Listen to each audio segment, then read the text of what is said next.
कोल्हापूर जिल्ह्यात कृष्णकाठी एक सैनिकांचं गाव आहे। या गावात प्रत्येक घरात सैनिक आहे, म्हणूनच गावाचं नाव आहे सैनिक टाकळी। 7000 लोकसंख्येच्या या गावातील सुमारे 500 तरुण सध्या लष्करात आहेत, तर गावात 600हून अधिक निवृत्त सैनिक आहेत। गावातील 18 सैनिक वेगवेगळ्या युद्धांमध्ये शहीद झालेत। भारत पाक युद्धाच्या पार्श्वभूमीवर या सैनिकांच्या गावात काय वातावरण आहे आणि त्यांच्या भावना काय आहेत हे जाणून घेतलंय सकाळच्या कोल्हापूर आवृत्तीचे निवासी संपादक डॉक्टर श्रीरंग गायकवाड यांनी। मी आज आलोय सैनिक टाकळी या गावात। कोल्हापूरच्या शिरोळ तालुक्यातलं हे कृष्णा नदीकाठच्या एका सुंदर परिसरातलं हे गाव आहे आणि हे गाव आहे सैनिक टाकळी, म्हणजे सैनिकांचं गाव। हे सगळे माजी सैनिक भेटलेत। इथं शौर्य स्तंभ आहे। या शौर्य स्तंभाच्या जवळ आपण या परिसरात उभे आहोत आणि माझ्या सोबत हे सगळे माजी सैनिक जमलेत। मी तुम्हाला त्यांच्या सोबत आपण बातचीत करूया आणि त्यांच्याकडून जाणून घेऊया की त्यांचं गावात वातावरण काय आहे, त्यांनी अगोदरच्या लढायांमध्ये जे पराक्रम गाजवले त्याचा इतिहास आणि सध्याचं सगळं वातावरण, त्यांच्या प्रतिक्रिया आपण जाणून घेणार आहोत। जो अटॅक झाला त्या अटॅकामुळे एक आनंद उत्सव इथं साजरा व्हायला लागला आहे। हा देश दाखवून द्यायला लागला आहे की आमचं सैन्यबळ कुणापेक्षाही कमी नाही। फक्त आम्हाला एक पॉलिटिकल विल असणारा एक कणखर नेतृत्व हवं होतं आणि ते पंतप्रधान मोदी साहेबांच्या माध्यमातून आम्हाला मिळालेलं आहे। 4 वर्ष होते मिलिटरीमध्ये, मिलिटरीच्या जम्मू काश्मीरमध्ये होते। त्यांचे तिथले अनुभव आणि त्यांच्या घरातले आणखी कोण कोण लोक याच्या आधी मिलिटरीमध्ये होते हे त्यांनी सांगितलं। मी सुधार मेजर ऑर्डनल लेफ्टनंट वसंत पाटील। मी सेनामध्ये 32 वर्ष सर्व्हिस केली। तर मी एक सांगू इच्छितो, ज्यावेळी उग्रवाद सुरू झाला 90मध्ये, तर 90मध्ये आम्ही तिथे गेलतो डिसेंबरमध्ये।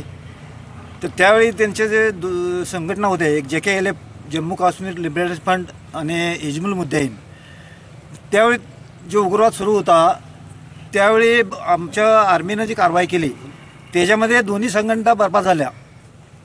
त्याच्यानंतर त्यांचे जे नेते आहेत ते नेत्यांना तिने सोडायला नसा पाहिजे, म्हणजे कोण पंतप्रधान असू दे कोणी बी असू दे, त्यांना जर त्यावेळेस बंदिश केलं असतं तर जैश-ए मोहम्मद ही संघटना तयार झाली नसती। आता या आम्ही पुलवामाचं जे म्हणतोय हे हल्ला जो झाला, ही स्थानिक नेते आहेत, JKLFचे असू देत, हिजबुल मुजाहिदीनचे असू देत, याचे म्हणतोय आम्ही, त्यांचं सहकार्य असल्याशिवाय ही हल्ला होऊ शकत नाही। पुलवामाचा झाला, त्यानंतर आता जो आहे आता सर्जिकल स्ट्राईक, एअर अटॅक केले आणि एअर अटॅक सर्जिकल स्ट्राईक ची भयंकर जरूरत आहे। अजून सुद्धा जो आहे सर्जिकल स्ट्राईक करूनच आपण जो आहे पाकिस्तानला जो आहे नमवू शकतो आणि त्यांना त्यांचा सबक शिकू शकतो। त्यांना त्याशिवाय दुसरा पर्याय नाही आहे।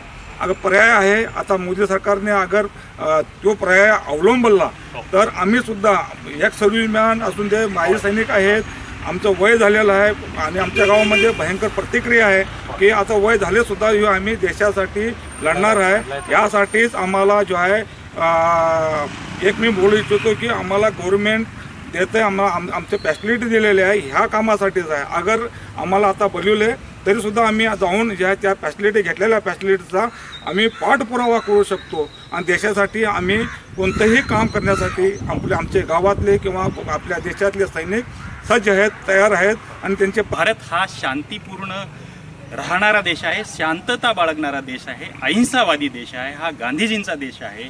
पण असं असलं तरी समोरचा जर कुरापती काढत असेल, समोरचा शत्रू राष्ट्र जर आपल्यावर युद्धाला उद्युक्त करत असेल तर त्याला तेवढा तडाखेबंद टोला हाणण्याची क्षमता आमच्यामध्ये आहे आणि ती आम्ही त्यांना दाखवून देऊ, त्यांची नांगी वेळीच ठेचू, अशी सगळी भावना या सगळ्या माजी सैनिकांची आहे, या सैनिक टाकळी गावाची आहे। मला असं वाटतं भारतातल्या सगळ्या खेड्यांची आहे, तिथल्या घरांची आहे, तिथल्या माणसांची आहे।